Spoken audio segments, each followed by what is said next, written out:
మర్చిపోయాను. నమస్కారం అండి. తృతీయ విభక్తి చదువుకుంటున్నాం కదా మనం.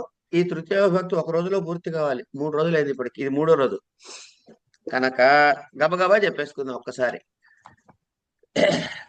మొట్టమొదటిది ఏమిటి? స్వతంత్ర కర్త. ఇది కర్త గురించి ఇచ్చేటి కర్తృ సంజ్ఞని నిర్దేశించే సూత్రము. ఏమండి, సంజ్ఞని నిర్దేశించే సూత్రములు 1, 4 సిరీస్ లో ఉంటాయి. విభక్తిని డిసైడ్ చేసే సూత్రము 2, 3 సిరీస్ లో ఉంటాయి. ఇది గుర్తు పెట్టుకోండి.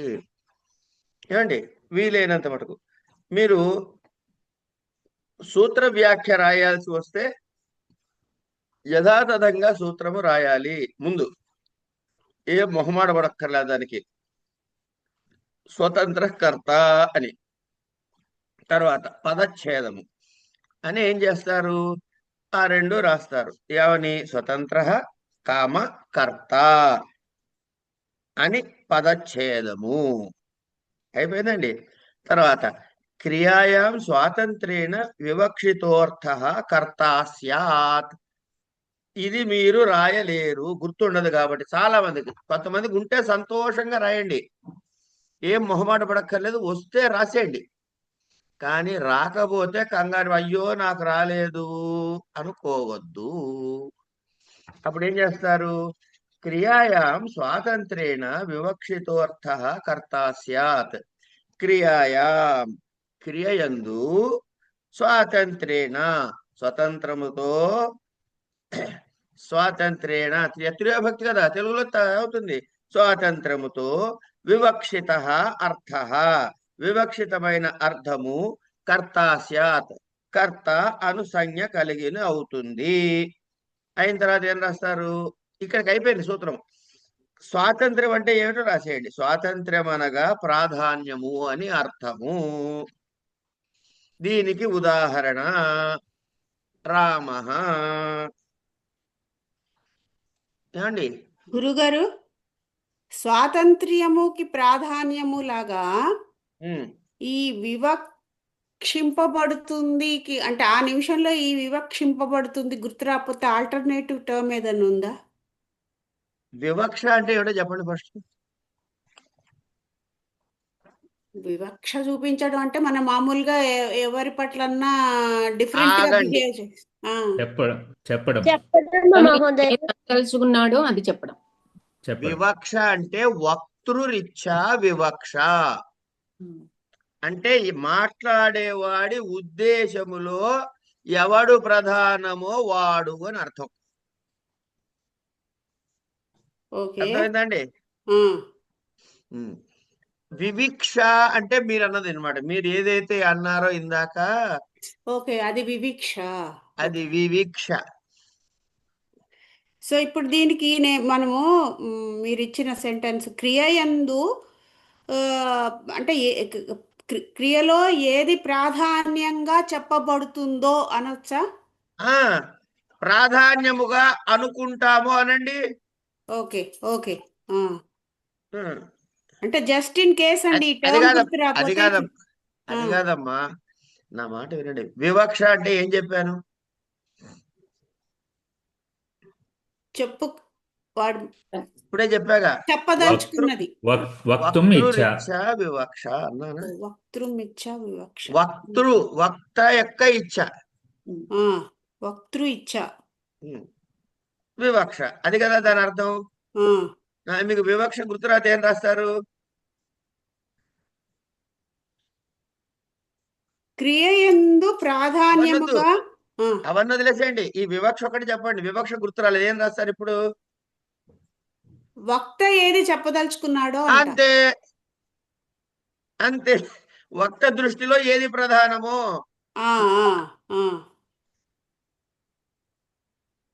అంతే కదమ్మా.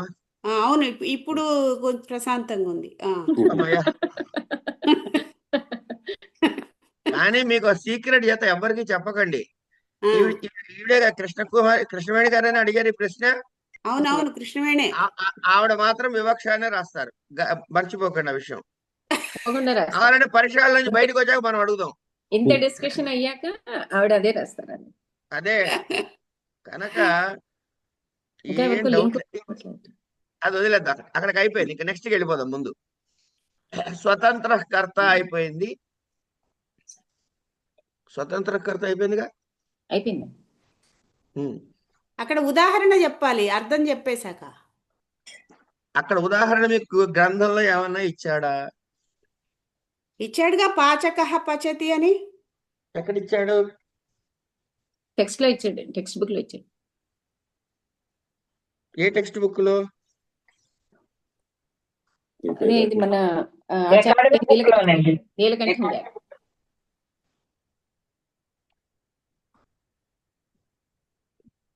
ఆయన ఏదో ఇచ్చినట్టున్నాడు, అంతేగాని సిద్ధాంత కౌముదిలో లేదు.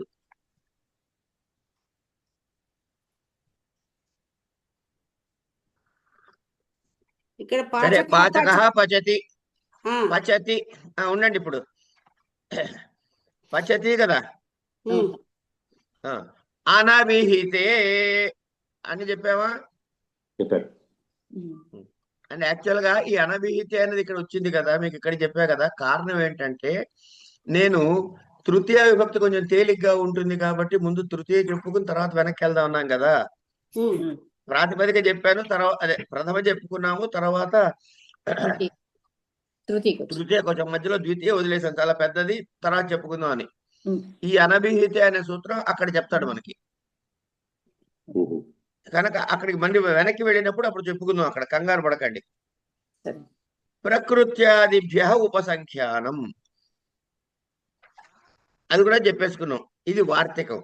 వార్తికములు ఎందుకు వస్తాయి అంటే వృత్తి రాసినప్పుడు మరికొన్ని ఈ సూత్రము చేత చెప్పబడనటువంటి సాధుత్వము సాధించబడనటువంటి కొన్ని శబ్దములు ప్రయోగమునందు ఉండి ఉంటే వాటి చారుత్వము కల్పించటానికి ఈ విషయాన్ని చెబుతాడు. ఇది గుర్తుపెట్టుకోండి. ఈ గణాలు ఏమి బైహార్ట్ చెయ్యక్కరలేదు.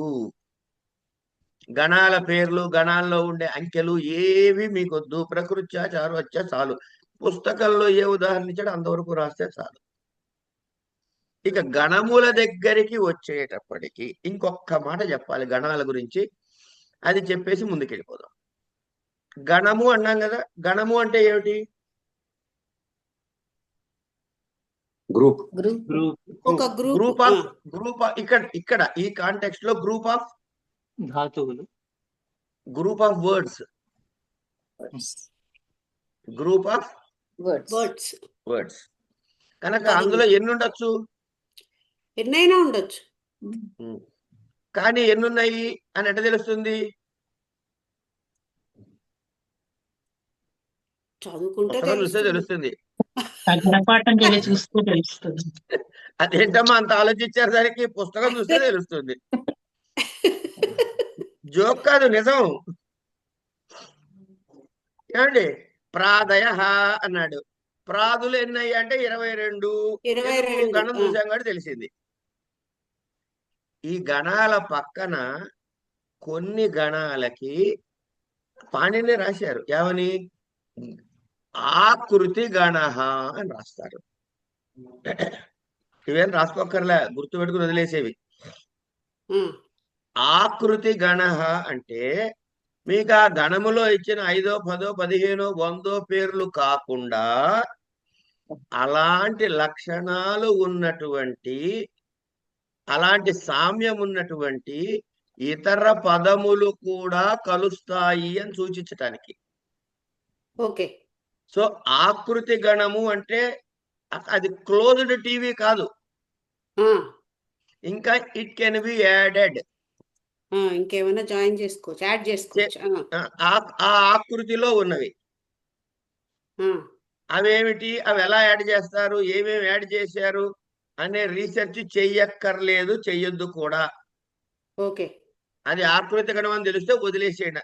ఇది ఆకృతి గణము అని అనుకుని వదిలేయండి. ఇంకా దానికి కూడా యాడ్ అవుతాయి పేర్లు మనం అని. అంటే ఇప్పుడు యాడ్ చేసిన పేర్లను అంటారా, లేకపోతే అలా యాడ్ చేయబడ్డ పేర్లు ఉన్న గణాన్ని అంటారా? అలా యాడ్ చేసుకోవచ్చు, ఇంకా అక్కడ చెప్పినవి కాక ఇంకా యాడ్ చేసుకోవచ్చు అని. ఇప్పుడు సపోజింగ్ ప్రకృత్యాదిభ్య ఉపసంఖ్యానం అన్నాడు కదా. అవును. ఈ ప్రకృతి ఆదిలో మీకు 10 పేర్లు ఉన్నాయనుకోండి, దాని పక్కన ఆకృతి గణం అని కూడా రాశారనుకోండి కాసేపు, ఓకే. ఆ ఇచ్చిన 10 కాకుండా ఇంకా చాలా ఉంటాయి. అది ఓకే. ఓకే. ఓకే. అవి మనం ఏం తెలుసుకోక్కర్లేదు, దాన్ని రీసెర్చ్ చెయ్యక్కర్లేదు, వదిలేయండి, ఉంటాయని తెలుసుకుని రైట్. వదిలేయండి. రైట్. రైట్. దివః కర్మ చ, దివః కర్మ చ అని పదచ్ఛేదము. అంటే దివు ధాత్వర్థమును లో సాధకతమైన కారకమునకు దివః కర్మ సంజ్ఞ వస్తుంది. అంతే కదా. ఈ ఇక్కడ యాక్చువల్ గా ఏమిటి, సాధకతమం ఇది, కానీ దానికి కర్మ సంజ్ఞ ఇచ్చాడు, దివః కర్మ అన్నాడు. ఏమండి, చ ఇచ్చాడు. చకారం ఎందుకు ఇచ్చాడయ్యా అంటే మన కరణ సంజ్ఞ కూడా ఉంటుంది అని చెప్పడానికి. ఇదే మాట ఏం రాశాడు కింద అంటే చూడండి, ఉపసంఖ్యానం ప్రకృత్యాచారు ప్రాయేణ యాజ్ఞక గోత్రేణ గార్గ్య సమేనైతి విషమేనైతి ద్రుద్విద్రోణేన ధాన్యం క్రీణాతి సుఖేన దుఃఖేన వా యాతి ఇత్యాది. ఇంకా ఎట్సెట్రా, ఇవన్నీ, ఇవి 4 కాదు, ఇంకా చాలా ఉన్నాయి అని చెప్తున్నారు. ఓకే, ఏంటంత సీరియస్ గా చదువుతున్నారు? అంటే మీరు చెప్పిన ఇందులో లేవు, ఒకటే ఉంది. లేవు. అక్షాన్ వా దివ్యతి ఒకటే ఉంది. అందుకే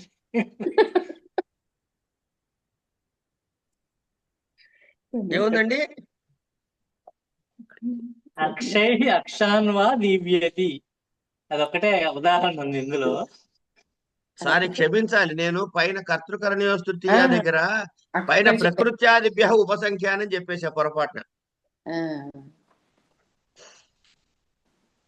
నేను కర్తృకరణీయోస్తృతీయ దగ్గర వార్తిక ఒకటి ఉంది కదా, మీరు దివకర్మచ కర్తృకరణయో తృతీయ రెండు కలిపారు గురుగారు, అందుకని అంటే నేను తప్పు చేశా. అంటే దీని అర్థం ఏమిటి, ఇంకా నిద్రమ పొదలేదు వీడికి అని అర్థం. మంచి కాఫీ తాగండి గురుగారు. ఇగో ఇచ్చారమ్మా, ఏం మొహమాట పడకుండా ఆ యజ్ఞంలో ఉన్నా.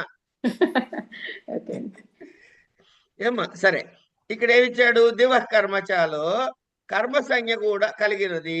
అలాగే అంతేదేటి అక్షై అక్షాన్వా దీవ్యతి అని ఉదాహరణ ఇచ్చాడు. అంచేత దీవ్యతి అంటే ఈ పాచికలాటం కదా. ఏం చేస్తున్నాడు వాడు, మన పాచికలతో అక్షాన్ అంటే అక్షము అంటే పాచికలు అండి, అక్ష అంటే అక్షై అంటే పాచికల చేత, అక్షాన్ పాచికలను, దీవ్యతి అన్నమాట. అంటే ఈ ద్యూత క్రీడలో వాడు పాచికలాడే క్రీడలో అక్షశబ్దము కంటే కర్మ సంజ్ఞ ప్రవర్తించును. చకారము వలన దానికి ఏం ప్రవర్తిస్తుంది, కరణ సంజ్ఞ కూడా ప్రవర్తిస్తుంది. కనుక ఉదాహరణ అవుతాయి, అక్షశబ్దము కంటే ద్వితీయ కర్తృకరణయో తృతీయ అను సూత్రము చేత ఏం రావాలి, అక్షై రావాలి. కర్తృకరణయో తృతీయ. ద్వితీయ విభక్తి సూత్రం అక్కడ చెబుతాడు మనకి, కర్మని ద్వితీయ అంటాడు, గుర్తుపెట్టుకోండి. కనుక కర్మ సంజ్ఞ ఉంది కాబట్టి అక్షాన్ దీవ్యతి అని కూడా వస్తుంది. ఈ ఇచ్చిన ఫార్మెట్ ఒక్కసారి పట్టుకోండి. అక్షాన్ దీవ్యతి, అక్షై దీవ్యతి అని 2 సార్లు రాయలేదు అక్కడ.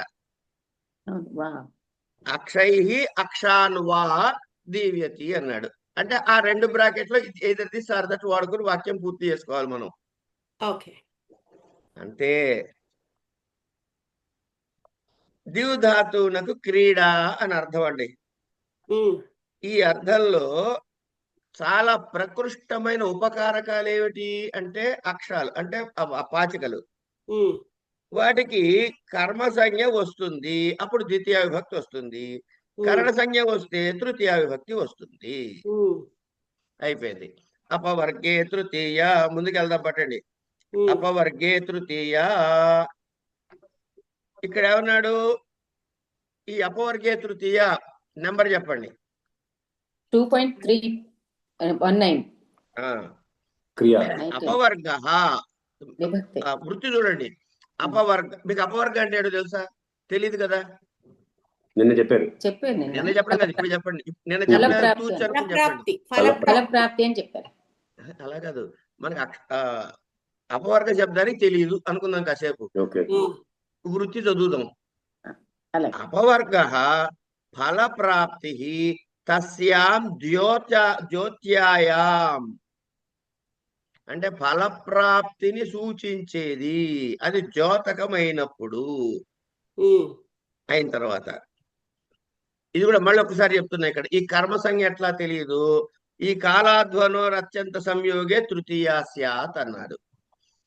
ఈ కాలాధ్వనో అత్యంత సంయోగే అన్నది ద్వితీయ విభక్తిలో వచ్చే సూత్రం. ఓహో. అవును. చెప్తా, పర్వాలేదులేండి. కాలాధ్వనో అత్యంత సంయోగి అనేది ద్వితీయ విభక్తి సూత్రం. అయితే అలాంటి కాలాధ్వన సందర్భంలో సంయోగమునందు అది అపవర్గముతో అయితే, అపవర్గమునందు అంటే ఇక just about to get your target అన్నమాట. ఏమండి? తృతీయ వస్తుంది. ఏమన్నాడు? అహ్నా క్రోశేన అనువాకో అధీత. అహ్నా. ఇంకోటి ఏమన్నాడు? క్రోషేన. క్రోషేన. అహ్నా క్రోశేన. ఇది అపవర్గే తృతీయ అని 2 పదాల సూత్రం. ఇది అపవర్గం అంటే ఏమిటి? ఫలప్రాప్తి అని అర్థం. ఇది ఇది మీకు ఏమన్నాడు? అపవర్గే ఫలప్రాప్తి ప్రాప్తస్యాం ద్యోత్యాయాం, అంటే అది ద్యోతకమైనప్పుడు అని. అంటే గమ్యమానమైనప్పుడు, తెలుస్తున్నప్పుడు. కాల అధ్వవాచకముల కంటే అత్యంత సంయోగమునందు తృతీయ విభక్తి వస్తుంది అన్నాడు. అంటే ఇప్పుడు ఒకవేళ ఇక్కడ ఈ అపవర్గము ద్యోతకం కాలేదనుకోండి, ఆ 2వ విభక్తిలో వచ్చే ద్వితీయ విభక్తి కంటిన్యూ అయిపోతాడు. ఇది అడిషనల్ ఫీచర్. ఒకవేళ అపవర్గము గనక ద్యోతకం అయితే తృతీయలో వాడమన్నాడు. ఇక్కడ మీకు చిన్న విషయం చెబుతారండి. పిట్ట కథలు చెప్పుకోవాలి కదా మనం. మనం రేపు కాళిదాసు పుస్తకము లేకపోతే ఇంకో భాసుడిదో భానుడిదో చదువుతున్నాం అనుకోండి. అక్కడ ఈ కాలాధ్వ శబ్దముల కంటే తృతీయ వాడాడు అనుకుందాం కాసేపు. అప్పుడు మనకి ఏమర్థం కావాలి? ఇక్కడ అపవర్గ అంటే ఫలప్రాప్తి గమ్యమానం అవుతోంది అని తెలుసుకోవాలి. అంటే కంప్లీట్ చేసాం చదవడం. అంటే ఆ కాలమే సాధనంగా ఉపయోగపడుతోంది ఫలప్రాప్తికి, అందుకని తృతీయ చెప్తున్నాడు. అంతే కదా గురుగారు? ఏమండి? ఇక్కడ ఉదాహరణ ఇచ్చాడు. అహ్నా క్రోశేన వా అధీతోను వాక. అహ్నా ఒక రోజునందు ఏం చేశాడు? క్రోశమునందు. అహ్నా క్రోశేనవా అన్నాడు. ఎందుకు 2 సార్లు చెప్పాడు అంటే అహ్నా అన్నది కాలవాచక శబ్దము, క్రోశేన అన్నది అధ్వవాచక శబ్దము. డిస్టెన్స్ అంటే ఏం లేదమ్మా. ఒక రోజులో మీరు ఈ సూత్రాలు 14 నేర్చేసుకున్నారు అనుకోండి, అప్పుడు అహ్నా అంటారు. అహ్నా అంటారు. ఏమండి? ఈవిడేం చేసింది? ఒక్క నిమిషం అమ్మా. నమస్కారం సార్. చాలా సంతోషం తల్లి, చాలా సంతోషం. తప్పకుండా.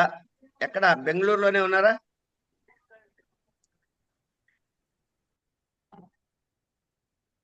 కనుక అపవర్గ అంటే మనం కావ్యం చదువుతున్నప్పుడు ఏం చేశాము?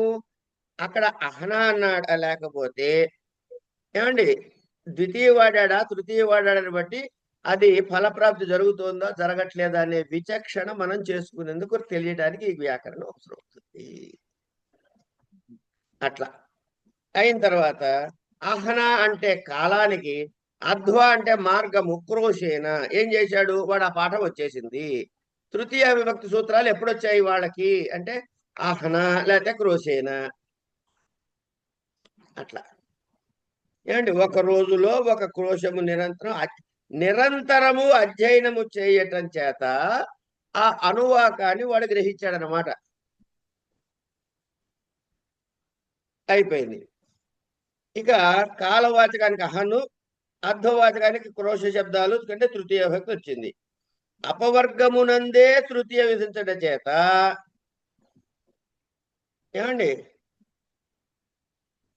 అక్కడిస్తాడు. ఏది కాలాధ్వను రచ్చంత సంయోగ దగ్గర మాసమధీతే అంటాడు.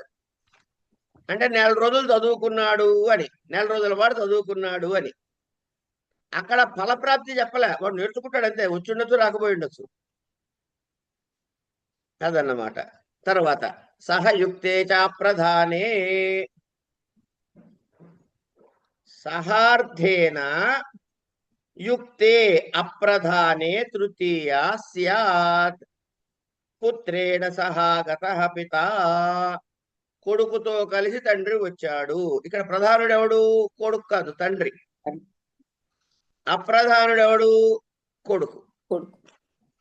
ఇప్పుడు స్కూల్లో అడ్మిషన్కి వచ్చారనుకోండి, తండ్రి వస్తాడు ముందు మాట్లాడటానికి, స్పీచ్లు అవి. కొడుకును కూడా తెచ్చాడు. అదే కొడుకు క్రికెట్ మ్యాచ్ ఆడుతున్నాడు, తండ్రి నూరెళ్ళ పెట్టి చూడటానికి వెళ్ళాడు అనుకోండి, పిత్రాసహ అంటాడు. అంచేత ఎవరు ప్రధానుడు అది. మనం తెలుగులో తప్పు మాట్లాడుతున్నాం. రాముడితో లక్ష్మణుడు కూడా అడవికి వెళ్ళాడండి అంటాం. వెళ్ళిన వాడు ప్రధానంగా వెళ్లాల్సిన అడవికి పోరా అని చెప్పింది లక్ష్మణుడికి కాదు, రాముడికి. కనుక లక్ష్మణేన సహ రామ వనంగత అనాలి. అంచేత లక్ష్మణుడితో రాముడు వనానికి వెళ్ళాడట. మనం ఏమో రాముడితో లక్ష్మణుడు వనానికి వెళ్ళాడు అంటున్నాం. సరే, అది వదిలేద్దాం. ఏవం సాకం సార్ధం సమం యోగేపి వినాపి తద్యోగం తృతీయ వృద్ధో యూనేత్యాది నిర్దేశాత్. ఇక్కడ ఒక మాట విన్నాడు, మీరు పట్టుకోవాల్సిన పదం ఒకటి ఉంది ఇక్కడ. ఇక్కడ చూడండి, ఏవం సాకం సార్ధం సమం యోగేపి. చెప్తా, వినాపి తద్యోగం తృతీయ. ఇక్కడ సహ చెప్పాడు కదా, సహ ఒకటే కాదయ్యా, వినాకి కూడా తృతీయ వస్తుంది అన్నాడు. ఏది, అప్రధానమైనప్పుడు. అయితే ఈ వినా శబ్దం ఎక్కడ చెప్పారండి, సూత్రంలో లేదు కదా. కదా, సూత్రంలో సహయుక్తే చ ప్రధానే అని సహ మాత్రమే చెప్పాడు. మరి వినా ఎక్కడి నుంచి వచ్చింది అంటే, ఇక్కడ చూడండి ముందు, వినాపి తద్యోగం తృతీయ. ఎందుకుట అంటే వృద్ధో యూనేత్యాది నిర్దేశాత్ అన్నాడు. సహయుక్తే అప్రధానే అని పదచ్ఛేదం చేసుకుందాం. ఏమండి, సహ అనే శబ్దమునకు కూడా అని కదా అర్థం. అంచేత సహ ఒకటే కాదు, సహ అనే అర్థము, కూడా అని అర్థము వచ్చే శబ్దములతో సంబంధం ఉన్నప్పుడు అన్నాడు. కనుక జస్ట్ సహాతో కాదు, ఆ అర్థం వచ్చే ఏ పదమైనా అని అర్థం ఇక్కడ. అందుకనే ఏమన్నాడు, సహార్థకమైనటువంటి శబ్దాలు ఏమిటవి, సాకం సార్ధం సమం, ఇవన్నీ కూడా సహార్థములతో వచ్చే శబ్దాలు. అందుకని వాటి యోగంలో కూడా తృతీయ విభక్తి వస్తుంది అన్నాడు. జస్ట్ ఎక్స్ప్లెనేషన్ అది. వినాపి తద్యోగం అన్నాడు అంటే వినా శబ్దముతో కూడా తృతీయ విభక్తి వస్తుంది. ఎలా చెప్తావయ్యా అంటే, ఈ సూత్రములో సహార్థక శబ్దాలే చెప్పాడు గాని వినా శబ్దం చెప్పకపోయినా కూడా ఏమండి వృద్ధో యూనా అని మనకి సూత్రాల్లో ఒక చోట ప్రయోగించాడు పాణిని. విన్నారండి? ఈ వృద్ధో యూన అది అర్థం కాలేదు యాక్చువల్లీ. అదే చెప్తున్నా, వృద్ధో యూనా అనే ప్రయోగము ఒకటి ఉంది, సూత్రాల్లో వస్తుంది ఒక చోట. 1.2.65 గురుగారు. అది పర్లేదమ్మా. వృద్ధో యూనా అన్నది పాణిని ప్రయోగము, ఇక్కడ అది పెట్టుకుందాం చాలు. ఆ ప్రయోగములో యూనా అన్నది తృతీయలో ఉంది కదా. అవును అవును. వృద్ధ అన్నది పెద్దవాడు యువకులతో సహా వచ్చాడు అని చెప్పాడు. ఓ ఏమండి, అక్కడ ఆ నిర్దేశం ఉన్నది కాబట్టి ఈ వినా శబ్దం కూడా అలాగే వస్తుంది. ఎందుకు? అక్కడ అది వాడాడు కాబట్టి, ఆ ప్రయోగంలో ఉంది కాబట్టి. అంటే ఇక్కడ వృద్ధుడు ప్రధానం కింద తీసుకున్నాడండి? కాదు కాదు కాదు, వృద్ధుడు ప్రధానం అంచేత కేవలం సహార్థక శబ్దం కాకుండా అర్థముతో గమ్యమానమైనప్పుడు అన్నిటికీ కూడా తృతీయ వస్తుంది. సాకము, సార్థము, సమము, వీటికి కూడా. సో యూనా కూడా అలాంటిదే. యూనాన తృతీయలో వాడాడుగా. అది కానీ అక్కడ సాకం, సార్థం అనే పదాలు ఏవి రాలేదు, అయినా సరే అది తృతీయలో. దాని అర్థం అదే కదా. ఆ, ఆ. అందుకని వాటి అర్థంతో వచ్చిన తీసు. వినా శబ్దము కూడా అంటే మనం ఏం చేస్తాము? పత్న్యా వినా చలనచిత్రం గచ్చతి. భార్యను తీసుకోకుండా సినిమా పోయాడు వీడు. మన ఇష్టం ఏదైనా రాసుకుందాం, అర్థమైందండి? ఇట్లా లేకపోతే సీతయా వినా రామం నగచ్చతి అట్లా రాసేయండి. మిమ్మల్ని ఆపిన వాడెవరు? ఇది అయిపోయింది. తర్వాత ఏనాంగ వికార, ఏనాంగేన వికృతేనాంగినో వికారో లక్ష్యతే తతస్తృతీయా స్యాత్. అక్ష్ణాకాణః అక్షి సంబంధి కాణత్వ విశిష్ట ఇత్యర్థః. అంగవికారః కిం? ఈ పదంలో ఏనాంగ వికారః అన్నాడు కదా. ఎన్ని పదాలు ఉన్నాయి ఇందులో? ఏనాంగ వికారః పద విభాగం చేయండి. మూడు.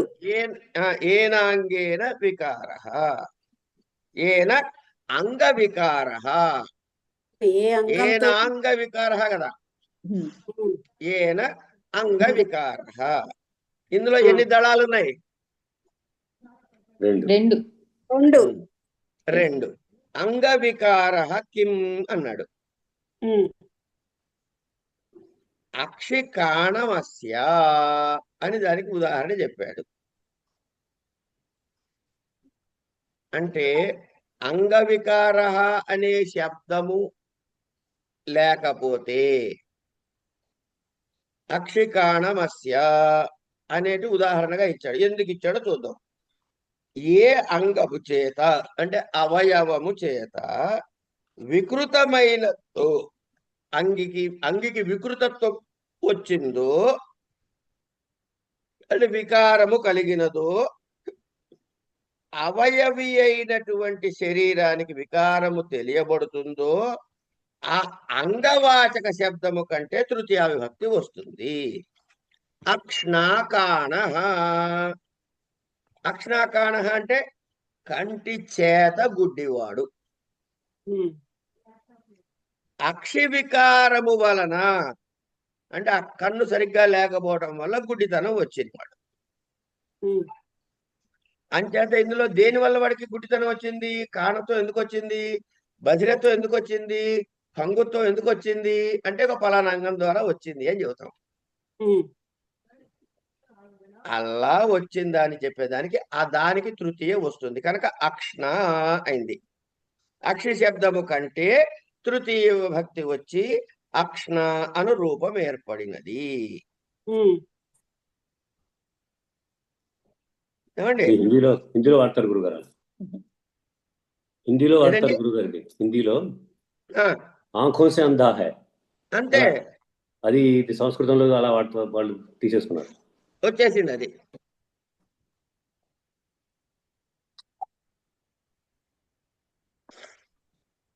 ఏమండి?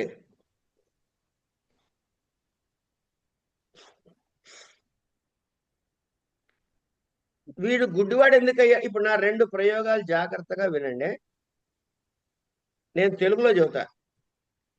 వీడు కన్ను సరిగ్గా లేకపోవటం వల్ల గుడ్డివాడయ్యాడండి ఒకటి. ఏమండి? అక్కడ తృతీయ. ఇక్కడ తృతీయ వచ్చింది. వీడికి ఒక కన్ను గుడ్డిది కాదు. అక్కడ అక్షికాణమస్య. అంతే. అక్షికాణం అస్య. ఎందుకు? కన్ను వల్ల గుడ్డితనం వచ్చిందని చెప్పట్లే మనం. వీడికో కన్ను గుడ్డిది అని చెబుతున్నాం. గుడ్డితనం ఎందుకు వచ్చింది అని చెప్తే తృతీయ వస్తుంది. వీడికో కన్ను గుడ్డిది, వీడికో చెవు వినపడదు అని చెప్పారనుకోండి, అప్పుడు అక్కడ రాదు. అందుకని అంగవికార శబ్దం ఉన్నప్పుడే తృతీయ వస్తుంది అని చెప్పడానికి అంగవికార అనేది ఈ సూత్రమునందు సార్థకత. ఇక్కడ కింద అక్షికాణమస్యలో కన్ను గురించి స్ట్రెస్ చేస్తున్నాడు. అక్కడ అక్షిణాకాణలో అతని గురించి స్ట్రెస్ చేస్తున్నాడు. అక్కడ అంగికి ఏ అంగము వల్ల వికారము ఏర్పడినది. Correct correct. వాడు ఒక కన్ను చేత గుడ్డివాడు, వాడు ఒక కన్ను గుడ్డిది. అక్కడ వాడు, ఇక్కడ కన్ను. అదే అదే అంతే. అక్కడ అంగి చెప్తున్నారు. అంగి గురించి చెప్తున్నప్పుడే ఇది వస్తుంది. అంగికి అవయవం అంటే ఇది ఉంటే కారణముగా ఏ అంగ కారణముగా వికారము వచ్చిందో అప్పుడు తృతీయ వస్తుంది. అలా కాకుండా ఆ కన్ను ఆ అంగం గురించి చెప్తుంటే మనకి రాదు. రాదు. తర్వాత ఏన ఇత్తంభూత లక్షణే, ఇత్తంభూత లక్షణే. ఇది ఒకటే పద సూత్రం. ఇత్తంభూత లక్షణే అనేది ఏకపద సూత్రము. అంటే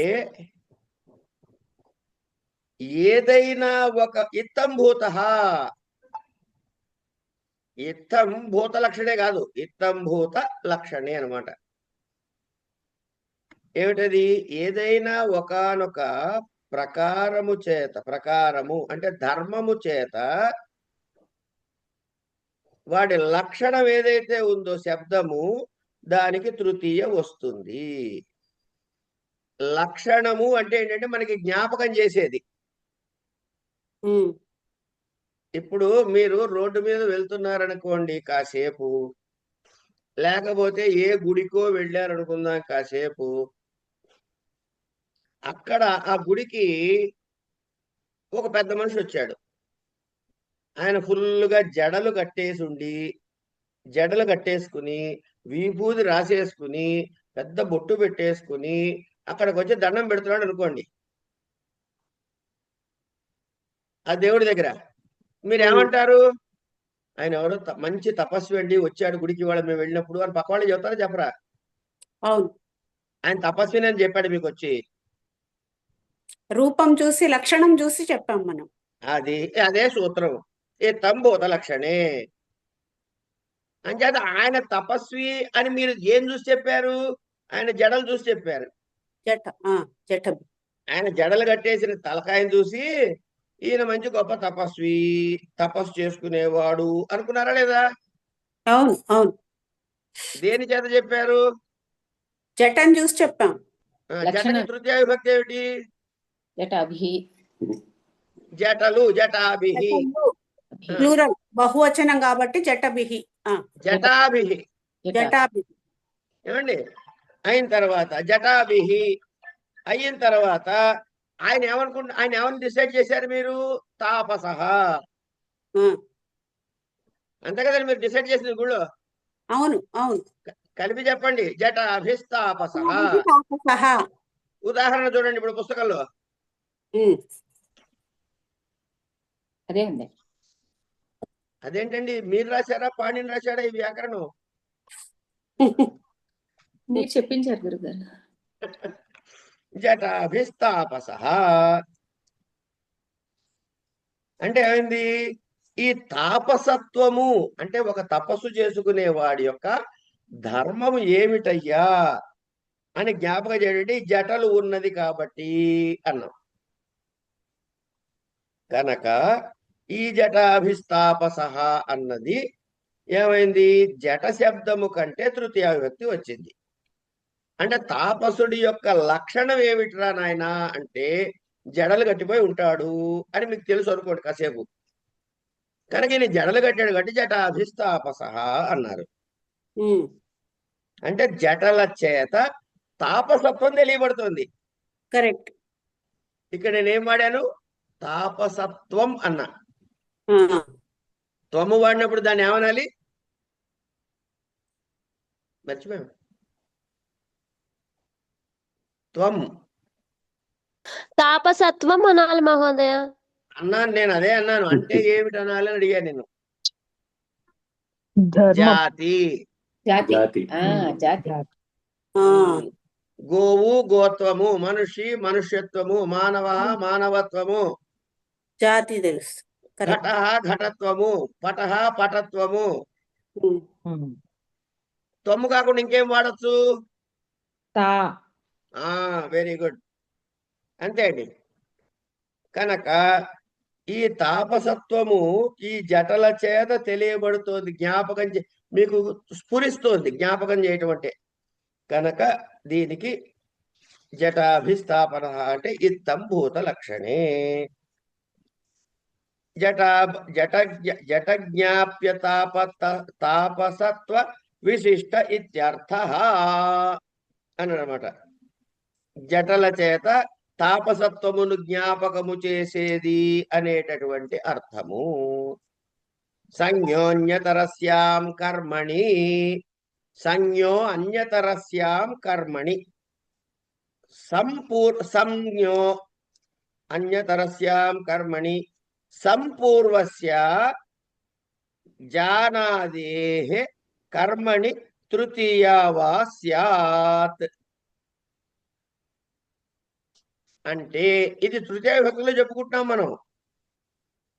అన్యతరస్యాం అన్నాడు, గమనించండి. ఇక్కడ అన్యతరస్యాం అంటే ఆల్సో. వా అంటామే మనం.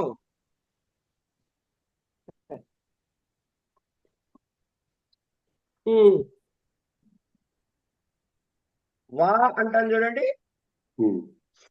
ఆ వా అన్నమాట అన్యతరస్యాం అంటే ఎయిదర్ దిస్ ఆర్ దట్ అని. సంపూర్వకమైన జ్ఞాధాతువు కంటే ఏమండి చెప్పినప్పుడు ద్వితీయ వస్తుంది, తృతీయ కూడా వస్తుంది. తృతీయ ఎలాగో వస్తుంది, కర్మని కూడా వస్తుంది.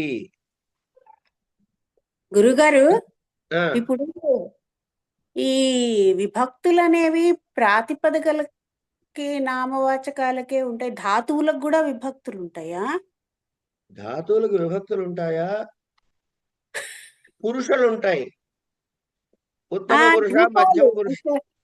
రూపాలు నవరూపాలు ఉంటాయి ధాతువులకి. అంతే. మరి ఇక్కడ షష్ఠి జ్ఞాధాతువుకి షష్ఠి విభక్తి రావడం ఏమిటి? అదేనమ్మా, షష్ఠీ విభక్తి ఎక్కడ వచ్చింది?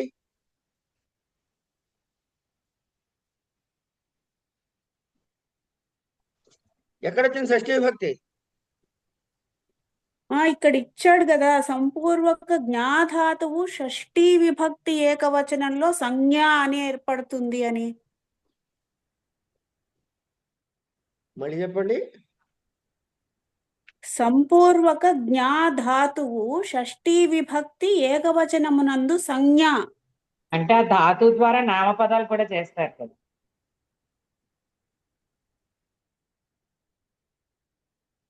అది ఓకే, కాదమ్మా, అక్కడ అది సమ్మని కాదమ్మా.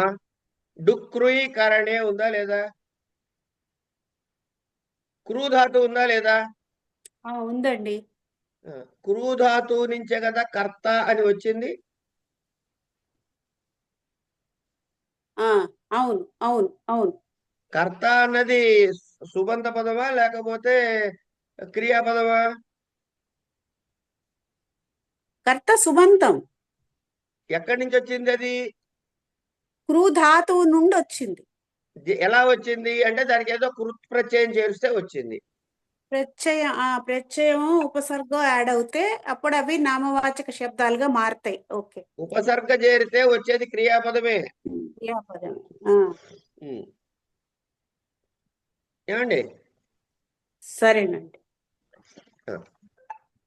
కనుక సంజ్ఞ అన్యతరస్యాం కర్మణి అని పదచ్ఛేదం చేసుకుంటే సంపూర్వక జ్ఞాధాతువు కంటే షష్ఠీ విభక్తి ఏకవచనం సంజ్ఞ అని ప్రయోగం అవుతుంది. సంపూర్వక జ్ఞాధాతు యొక్క కర్మవాచక శబ్దము కంటే తృతీయ విభక్తి వికల్పంగా వస్తుంది. అంటే తృతీయ రాని పక్షంలో ద్వితీయ వస్తుంది. తృతీయ వస్తే ఏమిటవుతుంది? కర్తృకరణయోస్ తృతీయ అవుతుంది. అలా కాకుండా కర్మని వచ్చిందని కర్మ ప్రయోగం చేశారనుకోండి, కర్మని ద్వితీయ అనే సూత్రం చేత ద్వితీయ విభక్తి వస్తుంది. అంచేత ఏమన్నాడు వీడు, మా నాన్న డబ్బులు ఇవ్వడండి కానీ పుస్తకాలు కొనుక్కుంటానంటే ఇస్తాడు అని అనుకుంటాడు అనుకోండి. కుర్రాడు సినిమా పోతానంటే మా నాన్న డబ్బులు ఇవ్వడు బాబు, పుస్తకం కొనుక్కోవాలంటే ఇస్తాడు. సినిమాకు 100 రూపాయలు అంటే అస్సలు ఇవ్వడు. అదే పుస్తకం కొనుక్కోవాలి 1000 రూపాయలు టక్కుమని తీసిస్తాడు. అంటే వీళ్ళ నాన్న తత్వం వీడి బాగా తెలిసిందా తెలియలేదా? ఓకే, తెలిసిందా తెలియలేదా? తెలిసింది. అని చేత తండ్రిని గురించి బాగా తెలుసుకున్నవాడు అని చేత అన్నాడు పిత్ర సంజానీతే. ఎప్పుడు తృతీయలో చెప్తే. అదే ద్వితీయ కర్మని ద్వితీయ వాడితే పితరం సంజానీతే అని 2 రూపాలు. ఇక్కడ ఎలా వచ్చింది? సంపూర్వక జ్ఞాధాతువే కదా. సంజానీతే అన్నాను చూడండి అక్కడ వాక్యంలో. జానీతే అనేది జ్ఞాశబ్ద ధాతువు నుంచి వచ్చిందేగా పదం. అవునవును అవును. అది జ్ఞాధాతువు నుంచి వచ్చిన పదము. తర్వాత సంపూర్వకంగా ఉంది కాబట్టి సంజానీతే అన్నాడు కాబట్టి అక్కడ పిత్ర అని గాని పితరం అని గాని వాడవచ్చు. తర్వాతిది చివరిది అయిన సూత్రము హేతౌ.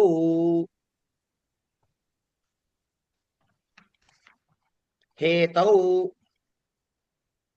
హేత్వర్ధే తృతీయ స్యాత్. ద్రవ్యాది సాధారణం నిర్వ్యాపార సాధారణం చ హేతుత్వం. కరణత్వం తు క్రియామాత్ర విషయం వ్యాపార నియతంచ.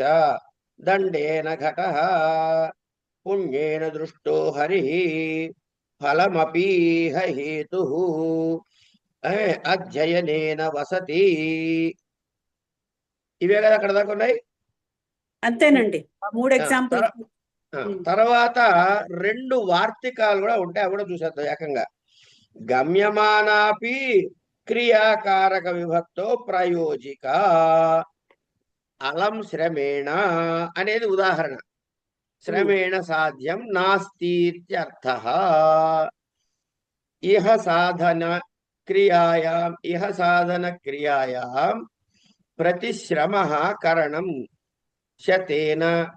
శతేన వత్సాన్ పాయయతి పయః శతేన పరిచ్ఛిద్యేత్యర్థః. తర్వాత అశిష్ట వ్యాపారే దానః ప్రయోగే చతుర్థ్యర్థే తృతీయా వా. దాస్యా సంయచ్చతే కాముకః ధర్మ్యే తు భార్యాయై సంయచ్చతి. ఇవి చెప్పాడండి ఈ సూత్రంలో. ఇది ఒక్క సూత్రం చెప్పేసుకుంటే మనం తృతీయ విభక్తిని శాంతి చేసుకున్న వాళ్ళం అవుతాం. జాగ్రత్తగా వినండి. ఏంటంటున్నాడు? హేత్వర్థమునందు, హేతు అంటే కారణం అండి, హేత్వర్థమైన శబ్దము కంటే, హేతువాచకం అంటే హేతువుని తెలియజేసే శబ్దము కంటే తృతీయ విభక్తి వస్తుంది. హేతుత్వం అంటే ఏమిటి అంటే చెప్తున్నాడు, ద్రవ్యాది సాధారణం నిర్వ్యాపార సాధనంచ హేతుత్వం అన్నాడు. అంటే హేతుత్వం అంటే ద్రవ్యాది సాధారణం అన్నాడు. ఈ ద్రవ్యాది అంటే ఏమిటి తెలియాలి? మనం మొన్న ఎప్పుడో చెప్పాను ఇది. ద్రవ్య గుణ కర్మ సామాన్య విశేష సమవాయ భావాహ సప్త పదార్థాహ అని చెప్పా కదా. అవును, చెప్పారండి. అందులో ఆ ద్రవ్య గుణ కర్మలని కలిపి చెప్పింది హేత్వాది. కాస్త కాఫీ ఇవ్వండి. ఏమండి, హేత్వాది ఈ ద్రవ్యాది సాధారణమునకు అంటే జనరల్ గా చెప్పాలంటే దాని హేతువు అంటారు. హేతువు యొక్క జాతి ఏమిటి? హేతుత్వం. హేత్వం. అంతే, హేతుత్వం అంటే ద్రవ్య గుణ క్రియ నిరూపితమైనది హేతుత్వము. అలాంటి వ్యాపారము కలిగిన వాని యందు వ్యాపారము లేని వాని యందు కూడా, అంటే ఆ హేతు వ్యాపారము లేనివాడు హేతు వ్యాపారం ఉన్నవాడైనా కూడా ఈ రెండిట్లో కూడా హేతుత్వం ఉంటుంది. అంటే ఏంటి? కారణత్వము క్రియాజనకమునందు, కారణత్వము కారణం యొక్క జాతికి లక్షణం చెప్పాలంటే కారణత్వము, క్రియాజనకమునందు అంటే క్రియను పుట్టించుటయందు, క్రియాన్వయి అంటే కనుక క్రియని అనుసరించి వచ్చేది.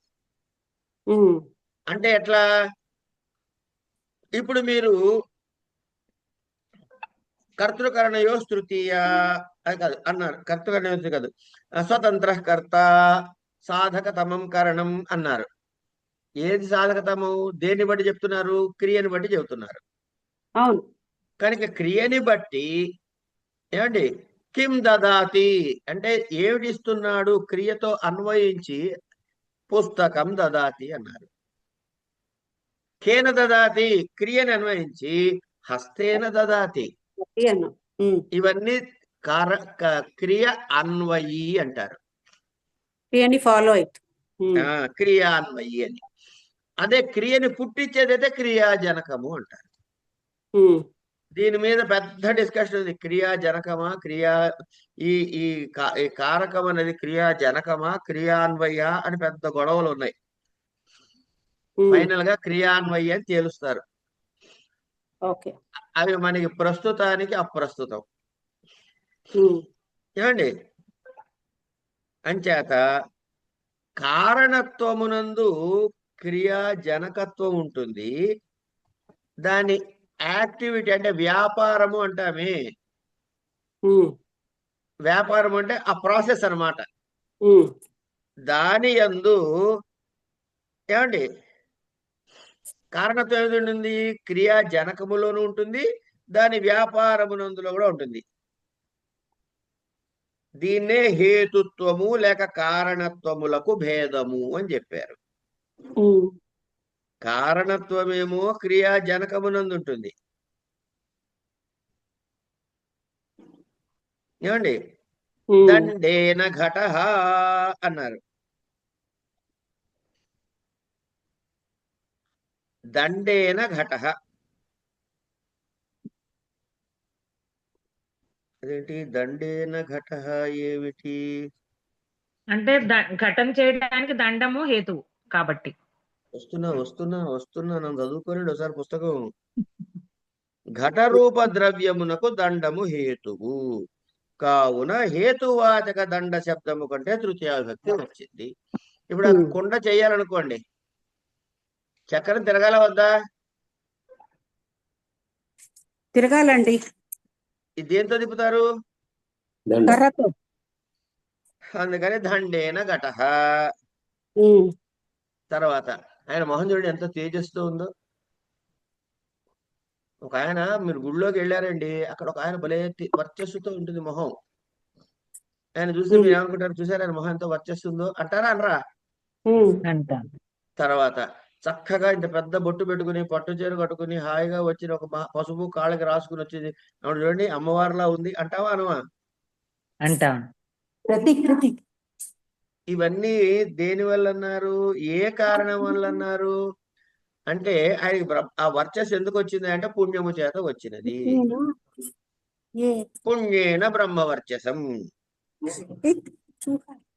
గురుగారు ఇప్పుడు దండేన ఘట అన్న దాంట్లో అది కారణము అయ్యింది, అలాగే కుండ చేయడం అనే వ్యాపారంలో అంతసేపు అది ఉంది కూడా ఉంది తయారయ్యే కూడా. వరకు. అంతే. అదే ఏమండి ఈయన తపస్సు చేసి పుణ్యం ఉన్నంతసేపు బ్రహ్మవర్చస్సు ఉంటుంది కనుక బ్రహ్మవర్చస్సు ఇక్కడ చూడండి దండేన ఘట అన్నాడు. ఇందులో ఘటము అంటే ఏంటండి?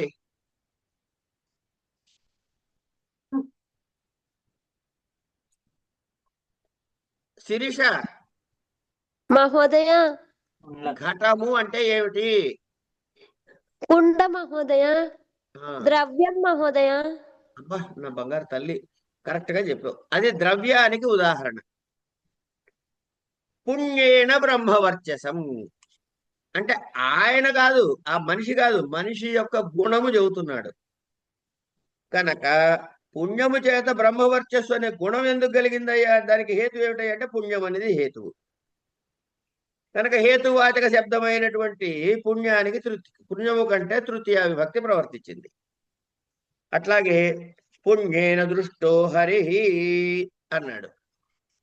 వాడికి పరమాత్మ దర్శనమైంది, హరి దర్శనమైంది. ఎందుకైంది? పుణ్యము చేత దర్శనమైంది. కనుక పుణ్యము చేత చూడగలిగాడు.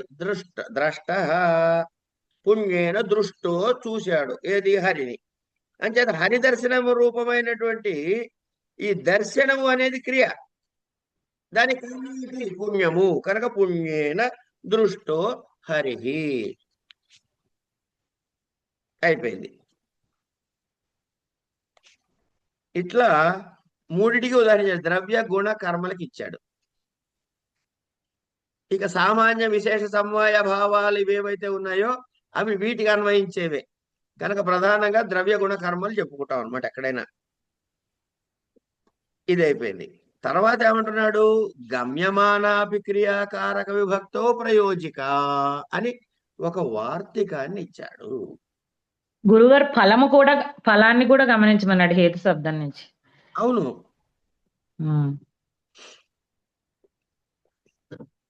ఏమండి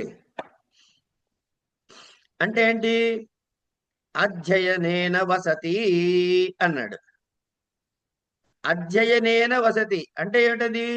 వాడు ఎందుకుంటున్నాడయ్యా అక్కడ? గురుకుల వాసం ఎందుకు చేస్తున్నాడయ్యా అంటే అధ్యయనం అనే ఫలం కోసం చేస్తున్నాడు. వాడు గురుకుల వాసంలో ఉండడానికి కారణం ఏమిటి? హేతు ఏమిటి అంటే అధ్యయనం. కనుక ద్రవ్యము, గుణము, కర్మ, ఫలము ఈ నాలుగిటి యందు హేతు వచ్చింది. ఇక గమ్యమానాపి క్రియాకారక విభక్తో ప్రయోజిక. శ్రూయమాణ క్రియయే కాకుండా అంటే ఇక్కడ ఏం చెప్పాడు మీకు? పుణ్యేన పుణ్యము చేత, దండేన దండము చేత కదా, ఇట్లా చెప్పాడు. అట్లాగే అధ్యయనేన అని చెప్పాడు. కనుక ఈ వినపడుతోంది ఇక్కడ ఏం చేశాడు అని తెలిసిపోతుంది. అంతేకాదండి, మనకి వినపడేటటువంటి క్రియ కాదు, శ్రూయమానమైన క్రియ కాదు, గమ్యమానమైనది కూడా. దానికి కూడా కారక విభక్తి ప్రవర్తిస్తుంది అన్నాడు. దానికి ఉదాహరణ ఏం చెప్పాడు? అలం శ్రమేణ అన్నాడు. ఇక్కడ దేనికి తృతీయ విభక్తి వచ్చి చెప్పండి? అలం శ్రమేణ. ఏది తృతీయలో ఉంది?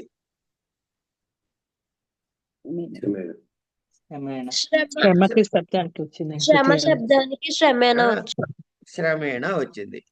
అంటే అలం శ్రమేణ అంటే దీని అర్థం ఏంటంటే శ్రమతో ఎవరైనా పని చేస్తే సాధించదగినది లేదు అని దీనికి అర్థము. నువ్వు ఎంత శ్రమ పడ్డా ఇది సాధించలేవయ్యా అని చెబుతున్నాడు.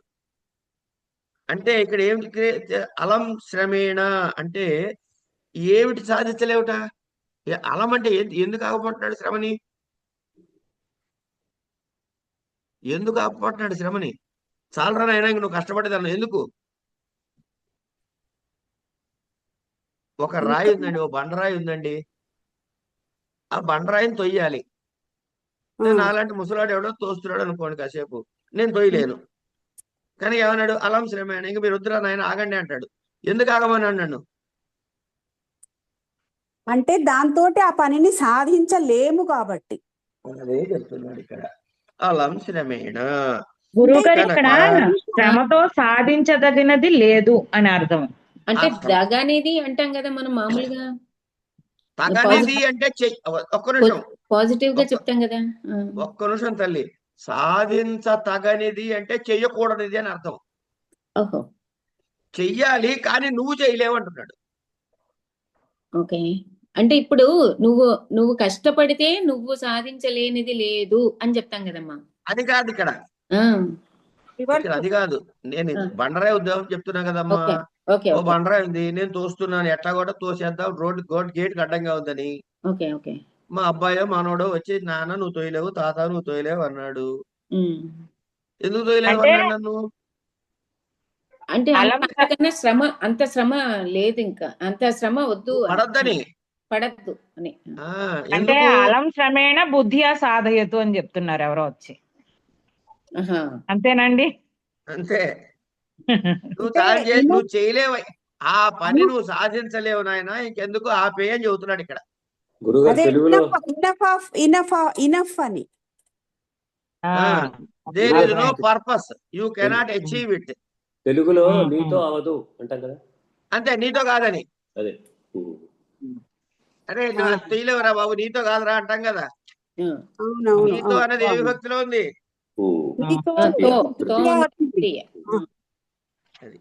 ఇంకా శ్రమ పడ్డం వేస్ట్ అని. అలాగే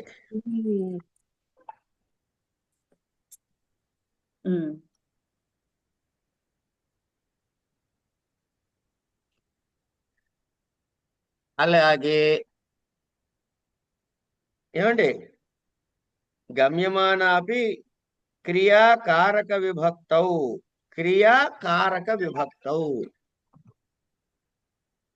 కనుక ఈ క్రియతో శ్రమ అనే శబ్దం కంటే తృతీయ విభక్తి వచ్చింది. అంటే ఏమైంది ఇక్కడ? సాధన క్రియ గమ్యమానమైంది. మనకి సాధన క్రియ గమ్యమానమైంది, తెలుస్తోంది, అక్కడ భావం తెలుస్తోంది. ఇంకా ఆపేయండి బాబు మీరు చేయలేరు అని అంది కదా. నేనేదో రాయి దోస్తున్నా, ఇంకా ఆపేయండి సార్ అన్నాడు వచ్చి. అంటే ఏంటి? నువ్వు దొయ్యకు, నీతో కాదని చెప్పడం కదా. ఏంటి అక్కడ ఏమొచ్చింది? సాధించడం అనే క్రియ తెలిసింది.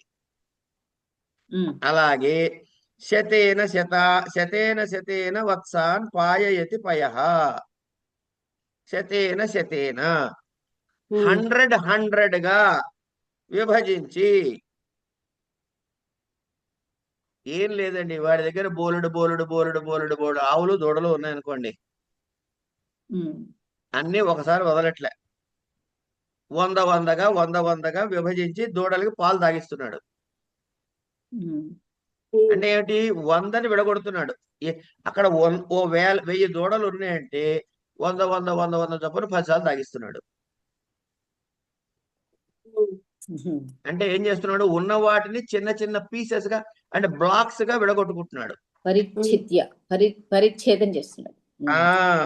అంచేత ఇక్కడ ఏం తెలుస్తుంది? పరిచ్ఛిద్య అనే క్రియ మనం తెచ్చుకు పెట్టుకోవాలి అక్కడ. శతేన 100గా. అరే 100 ఇక చూడు, నువ్వేం చేస్తావంటే మీరు నలుగురుగా లైన్ లో రండి అంటాడు మనకి స్కూల్లో తీసుకెళ్తున్నప్పుడు ఎగ్జిబిషన్ కి. అరే నలుగురుగా లైన్ లో నుంచోండిరా వరుసగా అంటాడు. ఆ పరిచ్ఛేదం చేశాడా లేదా? ఉన్న 150 మంది విద్యార్థుల్ని. అంచేత ఈ పరిచ్ఛేదన అనే క్రియ మనకి గమ్యం అధ్యాహారం అవుతుంది అక్కడ, అంటే గమ్యమానం అవుతుంది. గురువు గారు ఇక్కడ నోట్బుక్ లో ప్రసాద్ గారి నోట్బుక్ లో రివర్స్ ఇచ్చారండి, శ్రమతో సాధించలేనిది లేదు. అది తప్పు, అందుకని తీసేయండి. తప్పు కదా, తీసేనా? అదే అదే ఇప్పుడు కరెక్ట్ చేసుకోవాలి అందరూ, అందుకే చెప్తున్నాను ఒకసారి. ఓకే. తర్వాత ఇంకొకటి ఉందండి, ఇది ఒక్కటి చెప్పేసుకుంటే అయిపోతుంది వాళ్ళు, చాలు ఇంకా ఆటలు మన పాటలు గబగబ పోదామా అయిపోతుంది. ఇంకా ఆటలు. అది ఎప్పుడో చిన్నప్పుడు రేడియోలో విన్నాం అనమాట, బాలానందంలో. అవును, బిర పోదామా. అది ఇక అది చాలా వచ్చేటప్పుడు ఇళ్ళకి వెళ్ళిపోదామని ఉండేది. అది అది క్లోజింగ్ లో వచ్చేది. అవును. ఇళ్లకు మన ఇళ్లకు గబగబ గబగబ పోదామా. అది సరే. నెక్స్ట్ ఇంకొక వార్తిక ఉందని తినేసేయండి. అశిష్ట వ్యవహారే దాన ప్రయోగే చతుర్థ్యే తృతీయ అన్నాడు. ఇక్కడ శిష్ట వ్యవహారంలో కాదు, అశిష్ట వ్యవహారంలో. అశిష్టులు అంటే ఎవరు, ఎవరితో డీల్ చేస్తున్నారు? దుష్టులతో అని అర్థం. అశిష్ట వ్యవహారాల సందర్భంలోనే దాన్ అనే ధాతు, దాన్ ధాతు కంటే ప్రయోగించినప్పుడు చతుర్థి విభక్తి అర్ధమునందు అంటే సంప్రదాన కారకమునందు తృతీయ విభక్తి వస్తుంది. ఏమండి, అర్థమైందా అండి? చెడ్డ పనులు చెయ్యకూడదు అని చెప్పేటప్పుడు వస్తుందని. చెప్పేటప్పుడు ఏం చెప్పలే. అశిష్ట వ్యవహారములందు దాధాతు దానహ అనగా దాన ప్రయోగములో ఉన్నప్పుడు చతుర్థి విభక్తి అర్థము దగ్గర సంప్రదానాన్ని బదులు తృతీయ వస్తుంది అన్నాడు. ఏమండి? ఇప్పుడు ఇక్కడ కొంచెం ఈ ఉదాహరణ వినండి, తప్పదు. అందరూ ఆడవాళ్ళన్నా చెప్పక తప్పదు, ఉదాహరణ కాబట్టి. ఇప్పుడు ఒక వ్యక్తి తన భార్యతో మాత్రమే కాముకత చూపించవచ్చు, అది తప్పు లేదు, ధర్మశాస్త్రం ఒప్పుకుంటుంది. కానీ పని మనిషిని ఏడిపించకూడదుగా, లేదు, తప్పు. అది మరి అశిష్ట వ్యవహారమేగా. అవును. అందుకని దాస్య సంయచ్చతే కాముక అన్నది ఉదాహరణ ఇచ్చాడు. అంటే దాసియందు ఆమెతో సంగమించాలనుకోవడం ధర్మశాస్త్ర విరుద్ధమైన మాట. అది అలా అనుకున్నాడు కాబట్టి, ఆ కాముకుడు అనుకున్నాడు కాబట్టి అది ధర్మశాస్త్ర విరుద్ధం కాబట్టి అశిష్ట వ్యవహారం. ఏమండి? కానీ తన భార్యతో అతను తప్పులేదు, అవును. కనుక భార్యాయై సంయచ్చతి అనొచ్చు. అక్కడ చతుర్థి వేశాడు, చతుర్థే వెయ్యాలి. కానీ దాసీతో అన్నాడు అనుకోండి, దాస్యై అనకూడదు, దాస్య అనాలి. ఎందుకు? అది అశిష్ట వ్యవహారము. అశిష్ట వ్యవహారానికి తృతీయ వేశాడు. అది కనుక మనకి పుస్తకంలో ఎక్కడైనా సాహిత్య మహోదయ, చెయ్యకూడని పనికేమో తృతీయ, చెయ్యవలసిన దానికి చెయ్యకూడని పనికైతే తృతీయ, చెయ్యవచ్చు అనుకున్న పనికి చెయ్యదగినది అయితే చతుర్థి. ఇది తృతీయ విభక్తి. ధన్యవాదాలు గురువు గారు. ఒక్కసారి నేనంట, మీరు కూడా నాతో అనేయండి. స్వతంత్ర కర్త సాధకతమం కరణం కర్తృకరణయోస్తృతీయ ప్రకృత్యాదిభ్యః ఉపసంఖ్యానం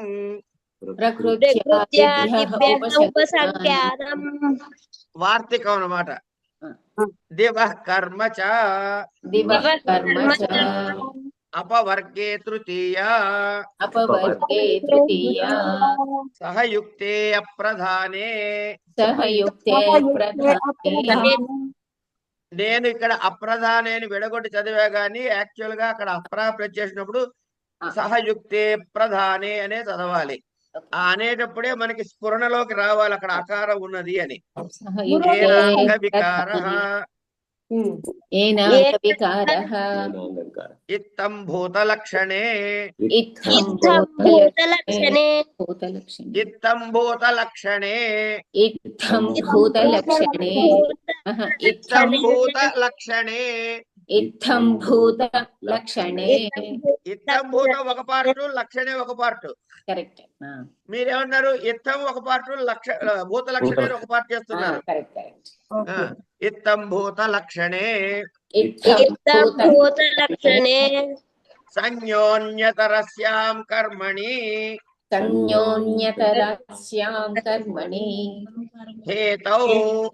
हेतौ థ్యాంక్ యూ. గురుగారు మీరు గమ్యమానాపి క్రియాకారక విభక్తౌ ప్రయోజిక. गम्यमानापि क्रियाकारकविभक्तौ प्रयोजिका అశిష్ట వ్యవహారే దాన ప్రయోగే చతుర్థత్యే తృతీయా. अशिष्टव्यवहारे दानप्रयोगे चतुर्थ्ये तृतीया అంతే అండి. ఇక్కడికి తృతీయ విభక్తి అయిపోయింది. గురువు గారు మీరు చెప్పారు కదా ఆ సంస్కృత తెలుగు వ్యుత్పత్తి పదకోశము, అది ఇంకా ప్రింట్ లోనే ఉంది, ఇంకా రాలేదట. చంద్రశేఖర్ గారు చెప్పారు, ఇప్పుడే నేను టెక్స్ట్ చేశాను. ఎగ్జిబిషన్ లో పెట్టారు కదమ్మా. అవునా? మరేమో ఇప్పుడు చంద్రశేఖర్ గారిని అడిగితే ఇంకా ప్రింట్ నుంచి రాలేదంటే రాగానే పంపిస్తానన్నారు. సరే, అంటే ఎగ్జిబిషన్ కోసం 50 100 తెచ్చి అమ్మేసి ఉంటారు. మిగతా కాపీలు బైండింగ్ లో ఉండుంటాయి. అదేనండి. ఒక్క నిమిషం. స్వస్తి.